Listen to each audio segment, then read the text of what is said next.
Leviticus chapter 22.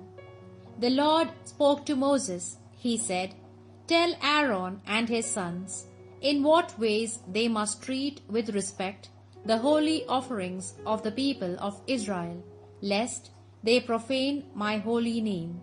I am the Lord. Tell them this: any one of your descendants in any generation who, in a state of uncleanness, approaches the holy offerings consecrated to the Lord by the people of Israel, shall be outlawed from my presence. I am the Lord. Anyone of Aaron's line who is afflicted with leprosy or a discharge must not eat of the holy things until he is clean.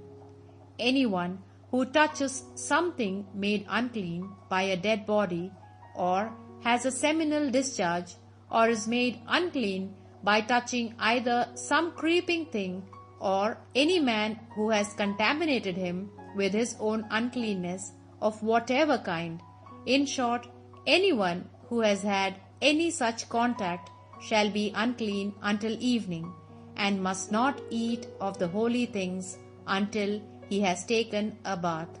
At sunset he will be clean, and may then eat of the holy things, for these are his food. He must not eat an animal that has died a natural death, or been killed by wild animals. He would become unclean by doing this. I am the Lord. Let them keep this injunction of mine. Thus they will not have to bear the consequences of their sin and die for having defiled this food. I am the Lord who makes them holy. No lay person may eat any of the sacred offerings, neither the guest of a priest nor his hired servant. But if the priest has acquired a slave by purchase, the slave may eat them. Likewise, anyone born in his house may eat a share of his food. If a priest's daughter marries someone who is not a priest, she must not eat of the holy portion set aside.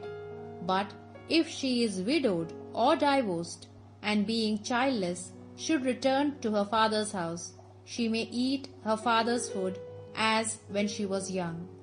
But no lay person may eat of it. If someone does eat a holy thing unintentionally, he shall restore it to the priest with 1/5 added. They must not profane the holy offerings which the people of Israel have set aside for the Lord. If they ate of them, they would have to bear the guilt by means of a sin offering. I am the Lord who have sanctified these offerings.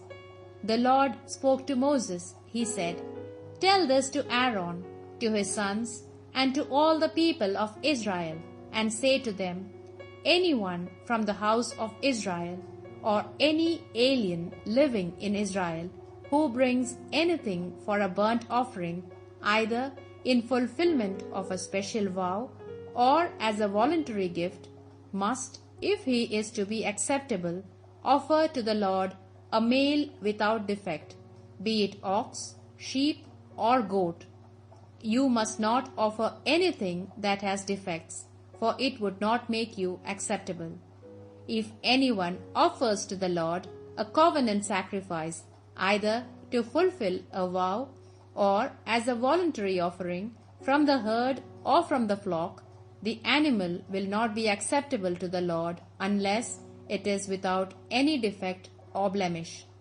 You must not offer to the Lord an animal that is blind, lame, mutilated, ulcerous, or suffering from any skin disease or a sore. No part of such an animal shall be laid on the altar as an offering by fire for the Lord. As a voluntary offering, you may offer a bull or a lamb that is underdeveloped or deformed, but such will not be accepted in payment of a vow. You shall not offer to the Lord an animal if its testicles have been bruised, crushed, torn, or cut off.